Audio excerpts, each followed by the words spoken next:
5분 뚝딱 철학의 김필영입니다. 각 나라별로 고유의 축구의 스타일이 있습니다.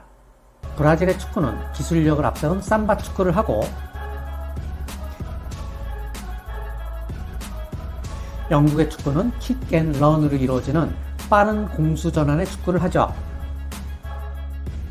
그리고 네덜란드는 전원 수비, 전원 공격의 토탈 사커로 유명합니다.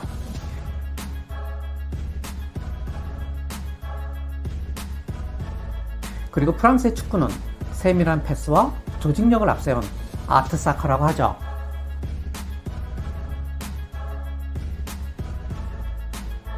자, 그럼 이탈리아 하면 어떤 축구가 생각나시나요? 빗장 수비. 이탈리아의 축구는 빗장 수비로 유명하죠.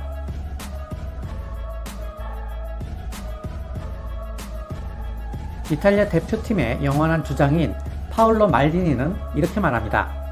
가장 아름다운 축구는 0대0 무승부 또는 상대의 실책으로 인한 1대0의 승리이다. 화려한 공격도 필요 없고 골을 많이 넣는 것도 필요 없습니다. 어떻게든 이기기만 하면 그만이라는 겁니다. 왜냐하면 이탈리아 사람들한테는 이기는 것이 중요하지 화려하게 싸우는 것이 중요한 게 아닙니다. 졌지만 잘 싸웠다. 이런 거 이탈리아 사람들한테는 안 통해요. 잘 싸우던 못 싸우던 이기기만 하면 된다는 겁니다. 그러다 보니 좀 지저분하게 경기를 하는 경향도 있는데요. 교묘하게 반칙을 하거나 지 혼자 넘어지는 할리우드 액션을 하거나 말로 상대방을 도발하거나 이런 기수들이 이탈리아 축구의 특징이라고 할 수 있습니다. 어떤 사람들은 이탈리아 축구를 이해하기 위해서는 이탈리아의 역사를 봐야 한다라고 말하기도 합니다. 5세기까지만 해도 서로마 제국은 이렇게 큰 땅을 차지하고 있었습니다. 그런데 서로마 제국이 멸망한 후 9세기까지 약 1400여 년 동안 이탈리아는 도시국가들로 쪼개져서 수많은 전쟁을 치루어야 했습니다. 이탈리아판 춘추 전국시대가 1400년 동안 이어져 왔던 겁니다. 게다가 밖으로는 프랑스나 스페인과 같은 열강들로부터 계속적인 위협에 시달려야 했죠. 그러니 이 사람들한테 중요한 것이 뭐겠어요? 생존이죠. 화려하게 이기는 것보다 지지 않음으로써 죽지 않는 것, 그것이 이 사람들한테는 가장 중요한 것이었습니다. 마키아벨리는 15세기 이탈리아 사람입니다. 그는 피렌체 공화국에서 14년 동안 외교관으로 복무를 하다가 공화정이 무너지고 메디치 가문이 들어오면서 공직에서 쫓겨났습니다. 그냥 쫓겨난 것이 아니라 메디치가에 대한 반역 행위로 체포되어서 고문을 당하고 모든 재산을 탈탈 털리고 추방을 당해야 했죠. 그래서 생활고에 시달리면서 새를 잡아서 먹고 살 정도였다고 합니다. 그래도 마키아벨리는 어떻게든 다시 공직에 나가고 싶었던 모양입니다. 그래서 마키아벨리는 자신을 쫓아냈던 메디치가의 군주를 위해서 군주론이라는 책을 헌정을 했습니다. 이 책을 읽고 나를 등용하면 당신을 아주 훌륭한 군주로 만들어주겠다라는 일종의 미끼인 셈이죠. 그런데 정작 군주는 이 책을 읽어보지조차 않았다고 합니다. 그렇다면 군주론 안에 어떤 내용이 들어있었을까요? 오늘은 제가 그것을 아주 알기 쉽게 설명해 드리겠습니다.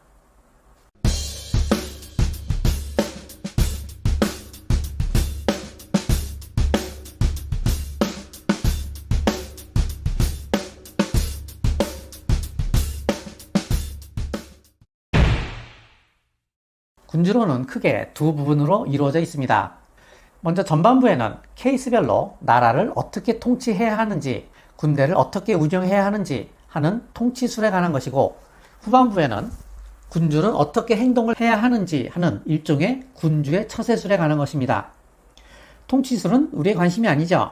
15세기 유럽의 국가를 어떻게 통치해야 되는지 그것은 우리의 관심사가 아닙니다. 하지만 군주의 처세술은 우리가 한번 볼 필요가 있습니다. 왜냐하면 15세기 유럽의 인간이나 21세기 한국의 인간이나 인간이 다 거기에서 거기겠죠. 그러니까 인간을 어떻게 다루어야 하는지 하는 점은 분명히 지금 우리가 봐도 시사하는 점이 있을 겁니다. 자, 마키아벨리가 말하는 군주의 처세술, 이것을 세 가지로 정리할 수가 있습니다.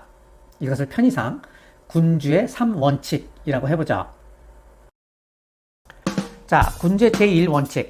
군주는 인간이 약하다는 것을 알아야 한다.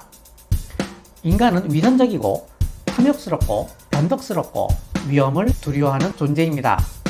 그렇기 때문에 군주가 힘이 있고 그들을 좋게 대해주면 그들은 군주에게 충성을 하지만 군주가 힘이 빠지거나 그들에게 어떤 사리 사욕이 생기면 금방 배신을 때린다는 겁니다. 그것이 인간이라는 겁니다.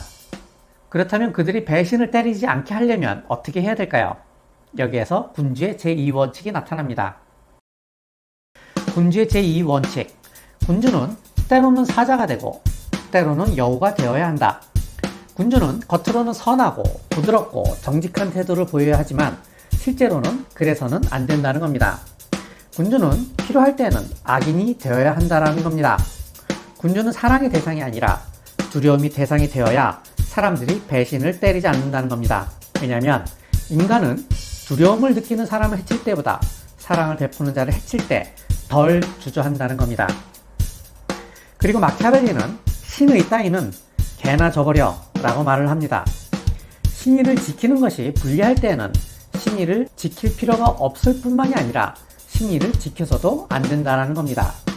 특히 전쟁이나 외교에서 속임수는 기본이라는 거죠. 이처럼 군주는 사자처럼 힘도 있어야 되고 여우처럼 간계도 부릴 줄 알아야 한다는 겁니다. 군주의 3원칙. 군주는 힘이 없으면 죽는다. 말로 사람들을 설득하는 것은 쉽지만 그 설득된 상태를 유지하는 것은 굉장히 어렵습니다. 따라서 말이 통하지 않을 때는 힘으로 믿게 해야 되는데 힘이 없으면 군주는 사람들의 지지를 받을 수 없고 결국 군주는 배신을 당할 수밖에 없다라는 겁니다. 분명 마키아벨리의 군주의 3원칙은 이전의 정치 철학과는 분명히 성격이 다르죠. 플라톤이나 아리스토텔레스는 도덕에서 관점에서 이상적인 정치를 말해왔고 중세에는 종교적 관점에서 정치를 말해왔습니다. 그런데 마키아벨리는 도덕과 종교로부터 정치를 완전히 분리한 겁니다. 정치를 기술적으로, 공학적으로 봐야 한다는 거죠. 왜냐하면 군주가 도덕적이라고 해서 그 나라가 더 도덕적인 나라가 되는 것은 아니기 때문이라는 겁니다. 도덕적으로 선한 군주가 좋은 군주가 아니라 더 강한 나라를 만들 수 있는 군주가 더 좋은 군주라는 셈이죠. 그래서 군주는 더 큰 선, 즉 더 강한 나라를 만들기 위해서는 사소한 악 같은 것은 저질러도 상관이 없다라는 겁니다. 이것을 극단적으로 표현하면 목적이 수단을 정당화한다라는 말이 됩니다. 15세기 이탈리아는 로마 교황국, 나폴리 공화국, 베네치아 공화국, 밀라노 공화국, 피렌체 공화국 등 수많은 국가로 분열되어서 극심한 혼란의 상태였습니다. 마키아벨리가 태어난 피렌체 공화국은 인구 7만의 아주 작은 도시국가였죠. 그러니 수많은 전쟁을 치를 수밖에 없었겠죠. 마키아벨리가 젊었을 때 피렌체는 로마 교황국, 나폴리 공화국, 프랑스로부터 침공을 받았고 마키아벨리가 외교관으로 활동할 때에는 스페인으로부터 침공을 받았습니다. 힘이 없다 보니까 주변의 강대국으로부터 계속 침략을 받았었던 거죠. 이때 피렌체 공화국의 외교관이었던 마키아벨리는 과연 무슨 생각을 했었겠습니까? 군주는 정의로워야 되고 군주는 신의를 지켜야 되고 군주는 덕이 있어야 된다 라고 생각을 했을까요? 아니겠죠? 냉혹한 현실에서 살아남으려면 속고 속이고 피 터지게 싸워도 살똥말똥한데 무슨 얼어 죽을 정의고 신이고 덕이냐 하고 생각하지 않았을까요? 그런 관점에서 보면 마키아벨리의 군주론이 좀 더 쉽게 이해가 될 것 같기도 합니다. 여기 왼쪽에 운명의 바퀴를 들고서 원형의 불안한 의자에 앉아있는 여신이 바로 운명의 여신이고 오른쪽에 성찰의 거울을 들고서 사각형의 안전한 의자에 앉아있는 여신이 바로 지혜의 여신입니다. 우리말에 운칠기삼이라는 말이 있죠. 인간이 아무리 애를 써봤자 그것은 30%일 뿐이고 운이 70%라는 말입니다. 그런데 마키아벨리는 운오기오라고 생각을 했습니다. 언제 그런 말을 했냐고요? 군주론의 끝부분에 마키아벨리는 이런 말을 합니다. 세상의 일이란 운명의 여신의 뜻에 따라 결정되기 때문에 인간이 아무리 머리를 쓴다고 해도 이 세상 일의 진로를 바꿀 수는 없다. 하지만 그렇다 손 치더라도 운명의 여신도 세상에서 이룰 수 있는 일은 절반밖에 되지 않으며 나머지 절반은 인간의 결단과 지혜로 통제될 수 있다. 이게 무슨 말이죠? 절반은 운, 절반은 기라는 말이죠. 그리고 이런 말도 합니다. 운명은 여자이므로 젊은 남자에게 더 끌린다 라는 겁니다. 왜냐하면 젊은 남자는 덜 신중하고 보다 공격적이며 보다 대담하기 때문이라는 겁니다. 이는 젊을수록 더 과감하게 운명을 개척할 수 있다라는 말이죠. 그런데 마키아벨리는 왜 과감하게 자신의 운명을 개척해야 된다는 점을 강조했을까요? 그 속내야 알 수 없지만 마키아벨리의 생각을 이렇게 한번 추측해 볼 수 있을 것 같습니다. 당시 이탈리아의 운명은 굉장히 가혹했습니다. 나라는 여러 도시 국가들로 쪼개져 있지. 국내 정치는 군주제냐 공화제냐로 권력 투쟁만 하고 있지. 프랑스와 스페인과 같은 주변의 강대국들은 틈만 나면 쳐들어오지. 만신창이가 되어 있는 이탈리아를 보면서 비록 자신의 조국 피렌체가 지금은 만신창이가 되어 있지만 군주의 결단과 지혜를 통해서 어느 정도 자신의 운명을 컨트롤할 수 있지 않을까 하는 기대를 했을 수도 있을 겁니다. 그래서 운명의 여신이 할 수 있는 일은 세상의 절반이지만 나머지 절반은 인간이 할 수 있는 일이다 라고 믿고 싶었던 것일 수도 있을 겁니다. 이렇게 보면 마키아벨리가 우리에게 아주 큰 희망을 주고 있는 것이라고 생각할 수도 있을 것 같습니다.